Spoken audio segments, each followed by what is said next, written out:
मराठी मालिका विश्वातील लोकप्रिय अभिनेत्री मृणाल दुसानीस हिने अनेक गाजलेल्या मालिकांमधून प्रेक्षकांच्या मनावर आदिराज्य गाजवलं आहे। मात्र प्रसिद्धीच्या शिखरावर असतानाच मृणालने अभिनय क्षेत्र कायमचं सोडण्याचा निर्णय घेतला होता आणि यामागचं कारण ऐकून अनेकांना धक्काच बसेल। अलीकडेच दिलेल्या मुलाखतीत मृणालने तिच्या आयुष्यातील हा अत्यंत भावनिक आणि महत्त्वाचा टप्पा सांगितला आहे।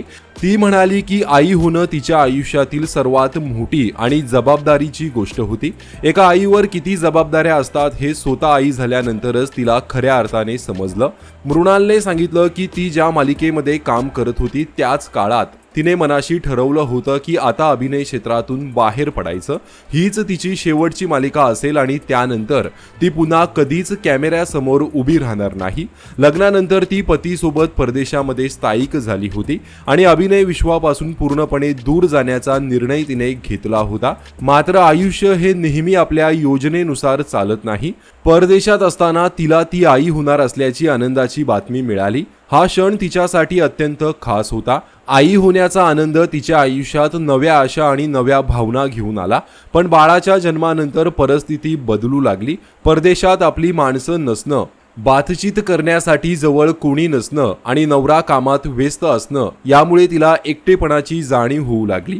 याच काळात तिच्या पतीने तिला मोठा आधार दिला। तिच्या करिअरबद्दलची चिंता दूर करत त्याने तिला पुन्हा तिच्या आवडीच्या क्षेत्रात परतण्याचा आत्मविश्वास दिला। तुला तुझं करिअर करायचं असेल तर नक्की कर, बाकीची काळजी करू नकोस, या शब्दांनी तिला नव्याने उभं राहण्याची ताकद मिळाली। यानंतर मृणालने सांगितलं की एखाद्या स्त्रीला तिची स्वप्न पूर्ण करण्यासाठी केवळ जिद्द पुरेशी नसते, तर तिच्या आसपासची माणसं ही तितकीच महत्त्वाची असतात। कुटुंबाचा पाठिंबा, समजून घेणारा जोडीदार आणि योग्य वेळी मिळालेली साथ यामुळेच ती पुन्हा अभिनय क्षेत्रात परतू शकली, असे अभिनेत्री मृणाल दुसानीस म्हणाली। तर अभिनेत्री मृणाल दुसानीस तुम्हाला आवडते का? कमेंट करून नक्की सांगा। धन्यवाद।